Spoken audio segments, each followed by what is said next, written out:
Olá, seja muito bem-vindo ao nosso canal. Aqui é o irmão Rodrigo e eu estou aqui para abençoar a sua vida através da palavra de Deus. Nós vamos estudar hoje sobre a verdadeira santificação. E eu convido você a ler um texto junto comigo da palavra de Deus, que está lá em Salmos, no capítulo 99, no versículo 9. Diz assim: Exaltem o Senhor nosso Deus e prostrem-se diante do seu santo monte, porque santo é o Senhor nosso Deus. Amém? Então, além desse texto, nós vamos ver outros também que falam sobre a santidade do Senhor. E a gente ouve também várias canções, várias músicas que falam sobre Deus ser santo, né? Santo é o Senhor, e o Senhor é rico em santidade, enfim. Mas o que será que significa isso? Será que a gente entende o que significa a santidade do Senhor? Eu vou ler um outro texto aqui, está lá em Isaías, no capítulo 6, versículo 3, diz assim: E clamavam uns para os outros, dizendo: Santo, Santo, Santo é o Senhor dos exércitos. Toda a terra está cheia da sua glória. Um outro texto também, em 1 Samuel, capítulo 2, versículo 2, diz assim: Ninguém é santo como o Senhor, porque não há outro além de ti e não há rocha como o nosso Deus. Um outro texto que está lá em Apocalipse, no capítulo 4, no versículo 8, diz assim: E os quatro seres viventes, tendo cada um deles, respectivamente, 6 asas, estavam cheios de olhos ao redor e por dentro. Não tinham descanso, nem de dia, nem de noite, proclamando: Santo, Santo, Santo é o Senhor Deus, o Todo-Poderoso, aquele que era, que é e que há de vir. Então não há dúvida de que Deus é santo, que as Escrituras vão atestar isso. Nós vimos alguns textos aqui que já mostram para nós que Deus é santo. Mas o que significa que Deus é santo? Tá? Será que quando a gente ouve falar dessa palavra santo, né, ser santo, e aí o mundo ele tem alguns conceitos, será que a gente tem que ir pelos conceitos do mundo? Porque quando a gente fala sobre santo, ser santo, no mundo, a gente associa ser santo a um tipo de zelo religioso muito grande, muito forte, vamos dizer assim, né? É aquela pessoa que é o fanático, né? Ele é tido como um fanático, que ele quer fazer tudo certinho, ele quer agir sempre muito corretamente, muito certinho, tudo muito perfeito. Será que é isso que é ser santo? É esse zelo religioso, esse fanatismo? Bom, uma outra concepção que o mundo tem é uma concepção de uma pessoa que age como um monge, né? Que ela se afasta das outras pessoas, ela se distancia das outras pessoas, como um monge. Então, ser santo é se afastar de todo mundo, é não falar com as pessoas, é não ter contato com ninguém, né? Porque todo mundo erra, todo mundo é pecador. E aí, se você quer ser santo, você é aquela pessoa que não pode ter contato com ninguém, que todo mundo é pecador, todo mundo é errado. Será que é isso? Bom, também tem pessoas que, quando falam que são santos, na verdade, são aquelas pessoas que simulam pela sua roupa, né? Vestem uma roupa, simulam uma aparência de santidade, uma aparência de piedade, né? É, é, é, abate o semblante, né? Fala manso, aquela falazinha bem mansinha, bem devagarinho, para aparentar que é uma pessoa boazinha. Mas será que é isso que é ser santo? A palavra santo significa separado. Santidade significa separação. Tá? Então, se Deus é santo, e se ser santo é ser separado, e se Deus é santo, então isso significa que Deus está separado de alguma coisa. Então, do que será que Deus está separado? Para que ele possa afirmar para que as Escrituras afirmem sobre ele que ele é santo. Bom, alguns textos vão falar sobre as características de Deus. Tá? No Salmos 84, versículo 11, diz assim: porque o Senhor Deus é sol e escudo. Bom, Deus é sol e escudo. Em Isaías 26, versículo 4, vai dizer assim: confiem sempre no Senhor, porque o Senhor Deus é uma rocha eterna. Então, Deus é sol e escudo, mas ele também é rocha eterna. Em João, capítulo 4, no versículo 24, vai dizer assim: Deus é espírito, e é necessário que os seus adoradores o adorem em espírito e em verdade. Então, Deus também é espírito. Em Romanos 3,30 vai dizer que, visto que Deus é um só, e Gálatas 3,20 também vai dizer, mas Deus é um só, então Deus é único. Bom, então nós vimos, Deus é uma rocha eterna, Deus é espírito, Deus é único. Em Hebreus 12:29 vai dizer, porque o nosso Deus é fogo consumidor, então Deus também é um fogo consumidor. E esses textos falam de características de Deus, tá? Mas eu tenho outros 3 textos aqui da palavra de Deus que vão mostrar para nós outras características de Deus que têm a ver com o seu caráter e com a sua postura em relação a nós. Olha o que diz aqui em 1 de João, capítulo 1, versículo 5, a parte B do versículo, diz assim: Deus é luz e não há nele treva nenhuma. Ou seja, Deus é luz e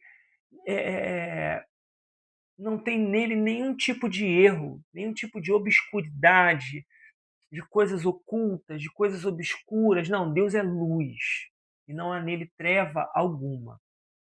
Um outro texto lá de Deuteronômio, no capítulo 32, versículo 4, a parte B do versículo, diz assim: Deus é fidelidade. E essa palavra fidelidade, ela também pode ser traduzida como justiça e verdade. E continua o versículo dizendo assim: e nele não há injustiça, ele é justo e reto. Então, Deus é luz, Deus é justiça. Deus é luz, Deus é justiça. Isso mostra então que Deus não comete erro nenhum. Tá? E se ele não comete erro nenhum, isso também vai significar que ele não compactua com erro nenhum de ninguém. Bom, eu posso então entender que Deus é um padrão de justiça para nós. É um padrão de justiça. Mas tem um último texto que eu quero citar aqui para você, que está lá em 1 João, no capítulo 4, versículo 8, que diz assim: quem não ama não conhece a Deus, pois Deus é amor. Deus é amor. Então, esses 3 textos revelam algo do caráter e da atitude de Deus que são importantíssimos para eu entender o que significa a santidade do Senhor. Deus é luz, Deus é justiça, verdade, justiça, e Deus é amor. Bom, já que Deus não é uma pessoa só, ele são 3 pessoas em uma, né? Ele não é um indivíduo único, mas ele é uma comunidade composta por 3 pessoas, eu posso então entender que essa comunidade, já que ele é amor, é uma comunidade de amor, é uma comunidade de doação. Ou seja, as 3 pessoas que compõem a Trindade, elas vivem continuamente numa sinergia de amor, uma amando a outra. O Pai ama o Pai ama o Espírito, o Filho ama o Pai, o Filho ama o Espírito Santo ama o Pai, o Espírito Santo ama o Filho, e os 3 ficam nessa relação de amor eterna, durante toda a eternidade. E a questão que a gente precisa identificar aqui é, como a gente aprendeu, já que Deus é santo, tá? E ser santo significa ser separado, do que Deus está separado? A gente precisa entender. Do que Deus está separado? Bom, no Salmo 145, versículo 9, vai dizer o seguinte: o Senhor é bom para todos, e as suas misericórdias permeiam todas as suas obras. Nós aprendemos também, quando Paulo vai dizer que nele vivemos, nos movemos e existimos, né, que o universo inteiro está dentro de Deus. Então não há nenhum lugar no universo que Deus não esteja, que não esteja dentro de Deus. E esse texto que nós lemos aqui do Salmo 145, versículo 9, dá uma pista para nós que Deus permeia todas as suas obras, ou seja, tudo aquilo que Deus criou é permeado pela glória do Senhor, pela presença do Senhor, pela mão do Senhor. Então essa separação que nós aprendemos não pode ser uma separação física, vamos botar assim, não pode ser uma separação de lugar. Deus não está afastado de algum lugar e por isso ele é chamado de santo. Tá? Então essa separação não é uma separação espacial. Bom, já que não é uma separação espacial, a gente precisa então ler um outro texto aqui para a gente entender a resposta para essa indagação. E esse texto está lá em Isaías, no capítulo 59, no versículo 1 ao versículo 9. E diz assim: Eis que a mão do Senhor não está encolhida para que não possa salvar, e o seu ouvido não está surdo para não poder ouvir. Mas as iniquidades de vocês fazem separação entre vocês e o seu Deus. E os pecados que vocês cometem o levam a esconder o seu rosto de vocês, para não ouvir os seus pedidos, porque a mão de vocês está manchada de sangue e os seus dedos de iniquidade. Os lábios de vocês falam mentiras e a sua língua profere maldade. Não há ninguém que clame pela justiça, ninguém que compareça em juízo pela verdade. Confiam no que é nulo e andam falando mentiras. Concebem o mal e dão à luz a iniquidade. Chocam ovos de cobra e tecem teias de aranha. Quem comer os ovos morrerá. E se um dos ovos é quebrado, sai uma víbora. As suas teias não servem para fazer roupa, ninguém pode se cobrir com o que eles fazem. As obras deles são obras de iniquidade e atos de violência. Atos de violência estão nas suas mãos. Os pés dele correm para o mal. São velozes para derramar sangue inocente. Os pensamentos deles são pensamentos de iniquidade. Nos seus caminhos há ruína e destruição. Não conhecem o caminho da paz, nem a justiça nos seus passos. Fizeram para si veredas tortuosas, e quem anda por elas não conhece a paz. Por isso, o juízo está longe de nós, e a justiça não nos alcança. Esperamos pela luz, e eis que há só trevas.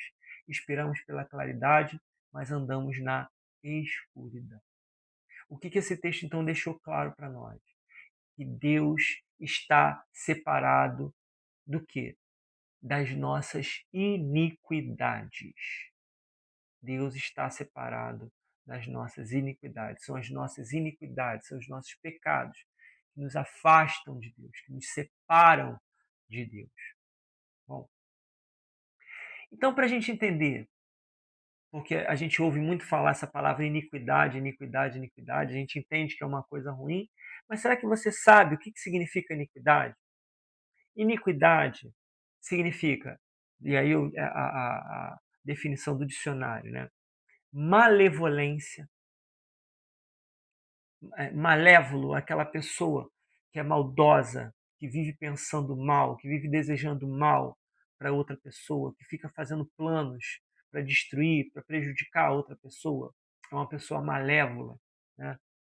Aborrecimento, aquela pessoa que vive aborrecendo os outros e que vive sempre aborrecida com todo mundo. Antipatia, não preciso nem explicar o que é, né? Aquela pessoa antipática, aquela pessoa que ninguém suporta, né? Aversão, né? Aquela pessoa que tem aversão pelas outras e que vive criando esse tipo de situação. Crueldade, desumanidade, hostilidade, impiedade, irritação, maldade, malfazer, malquerência. Malquerência é o que hoje em dia a gente conhece como ranço, né? Aquela pessoa que tem ranço da outra, né? Que, que, que, que quer tudo menos estar perto da outra pessoa, né? Enfim, hostilidade, né? Nós já falamos, ódio, perversidade, ruindade, malignidade. Né? Todas essas atitudes, elas são sinônimos de iniquidade. Iniquidade é tudo isso aqui. E se a gente parar para observar, a gente vai observar primeiro que isso tudo aqui é o que mais a gente vê aí pelo mundo, não é verdade? É o que mais a gente vê. Basta você ligar a televisão, basta você abrir o portão da sua casa, às vezes até dentro da sua casa mesmo, está acontecendo. A iniquidade acontece, talvez até mesmo você e eu sejamos pessoas que carregam iniquidade dentro de si. E a gente precisa entender que, se a gente olhar para a iniquidade, ela tem a ver com os relacionamentos. Então, guarda isso na sua cabeça. São as iniquidades que nos afastam de Deus. Ou seja, a forma como nós nos relacionamos uns com os outros e com Deus são as causas de Deus se separar de nós. São as nossas iniquidades. E a palavra ainda vai dizer mais, lá em 1 João, capítulo 5, versículo 19, o seguinte: sabemos que somos de Deus e que o mundo inteiro jaz no maligno. O mundo inteiro jaz nessa malignidade, nesse mal, nessa maldade, nessa iniquidade. O mundo inteiro está mergulhado nessa maldade. Para onde a gente olha, para onde a gente se move, para onde a gente se vira, o mal está ali, a iniquidade está ali. É no trânsito, é na rua, todo dia, toda hora, sabe? Todo dia a gente vê pessoas tentando dar golpe umas nas outras, prejudicar, roubar, matar, destruir umas às outras, trazer dano para as outras. É isso que a gente vê porque o mundo está mergulhado nisso. E Deus está separado desse mal do mundo.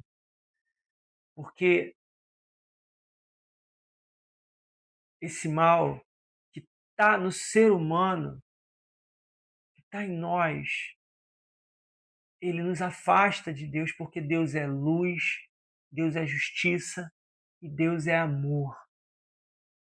E o propósito de Deus foi e é e sempre será que nós andemos em justiça sobre essa terra, que nós andemos na luz, vivendo em amor uns com os outros. E com a queda do homem lá atrás, o homem deixou de andar em justiça porque ele quebrou um princípio. Que princípio foi esse? Ele quebrou o princípio do amor. Ele não amou a Deus em primeiro lugar. Ele não amou a si próprio, ele não se importou consigo mesmo. E pior, ele com isso, com essa atitude, quando ele peca, ele condenou toda a sua descendência, ou seja, ele não se preocupou em amar o seu próximo também, ele não pensou que a atitude que ele estava tomando ali poderia prejudicar os seus descendentes. Ele nem se importou. E nesse momento, quando o homem cai, quando o homem peca, se inicia a separação de Deus. A separação de Deus em relação a nós. E aí também começa o clamor de Deus para que nós nos tornássemos santos. E a gente vai ver isso lá em Levítico no capítulo 11, versículo 44 e 45, diz assim: eu sou o Senhor, o Deus de vocês. Portanto, consagrem-se e sejam santos, porque eu sou santo. E não se contaminem por nenhuma dessas criaturas que rastejam sobre o chão, entre todas as criaturas que se movem sobre a terra.